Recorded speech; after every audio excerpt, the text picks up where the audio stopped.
మాజీ ముఖ్యమంత్రి వర్యులు వైఎస్ జగన్మోహన్ రెడ్డి గారు, అలాగే మన మాజీ మంత్రివర్యులు ప్రస్తుత శాసనసభ్యులు పెద్దిరెడ్డి రామచంద్రారెడ్డి అన్న గారి, అలాగే రాజంపేట పార్లమెంట్ సభ్యులు పెద్దన్న గారి ఆదేశాల మేరకు ఈరోజు పుంగనూరు పట్టణంలో చంద్రబాబు వెన్నుపోటుకు 2 ఏళ్లు అనే కార్యక్రమం చేపట్టి దాని కార్యక్రమానికి సంబంధించిన పోస్ట్ ఈరోజు విడుదల చేయడం జరిగింది.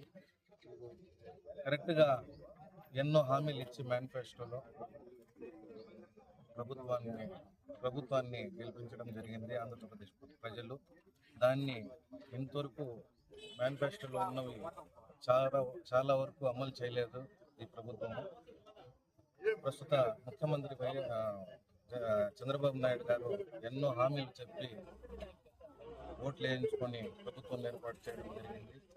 2 ఏళ్ళు అవుతున్నా ఇంకా చాలా వరకు అమలు చేయాలి. దీని మీద వైఎస్ఆర్ కాంగ్రెస్ పార్టీ ప్రభుత్వము ప్రజల తరఫున డిమాండ్ చేస్తుంది.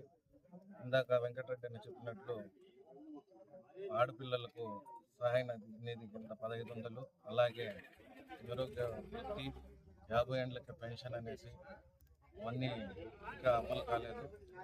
అది అమలు అయిందే కూడా పూర్తి స్థాయిలో అమలు కాకుండా ఏదో తూతు మంత్రంగా ఉచిత సిలిండర్స్ కానీ బస్సులు కానీ అన్నీ కూడా అదే విధంగా ఉన్నాయనేసి తెలియజేస్తూ, ఇంకా రాబో రోజుల్లో అన్ని మేనిఫెస్టోలో ఏవైతే హామీలు ఇచ్చారో ప్రజలకు అది అందించాలనేసి